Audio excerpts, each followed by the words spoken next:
మీరు ఆంధ్రప్రదేశ్‌లో చాలా బీచ్‌లు చూసుంటారు గదా! పైన చూసుకుంటేనేమో మీరు వైజాగ్‌లో బీచ్ చూసుంటారు. దాని తర్వాత బాపట్లలో చూసుంటారు. లేదు అంటే చీరాల్లో చూసుంటారు. ఇంకా మచిలీపట్నం. సో, ఇలాగ చాలా బీచ్‌లు చూసుంటారు మీరు ఇప్పటి వరకు.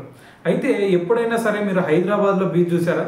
అదేంది భయ్యా హైదరాబాద్‌లో బీచ్ ఎట్టొచ్చింది భయ్యా అని నువ్వు అనొచ్చు. సో, దాని గురించే చెప్తున్నా విను. ఇప్పుడు హైదరాబాద్‌లో గూడా ఒక బీచ్ అయితే రాబోతుంది. ఇది ఏ బీచ్ అనుకున్నారు? నార్మల్ బీచ్ కాదు ఇది. ఇది ఒక ఆర్టిఫిషియల్ బీచ్ అన్నమాట.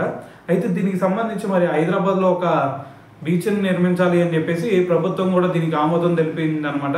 సో, మరి ఇదొచ్చేసరికి మరి నగర శివారులోని కొత్వాల్‌గూడలో ఆర్టిఫిషియల్ బీచ్ నిర్మించడానికి ప్రభుత్వం అయితే ఆమోదం తెలిపింది.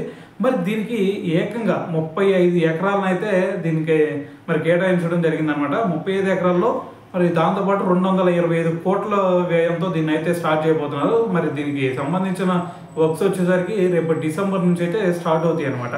సో, మరి దీనికి చుట్టుపక్కల కూడా మరి బీచ్‌లో ఫ్లోటింగ్ విల్లాస్, అదేవిధంగా లగ్జరీ హోటల్‌లో, వేవ్ పూల్స్, థియేటర్‌లు, అదేవిధంగా ఫుడ్ కోర్ట్‌లు, సో, ఇవన్నీ కూడా చేర్చనున్నారనమాట. సో, ఇది పబ్లిక్ ప్రైవేట్ పార్ట్నర్‌షిప్ పద్ధతిలో ఇదైతే అభివృద్ధి చెందిద్దనమాట.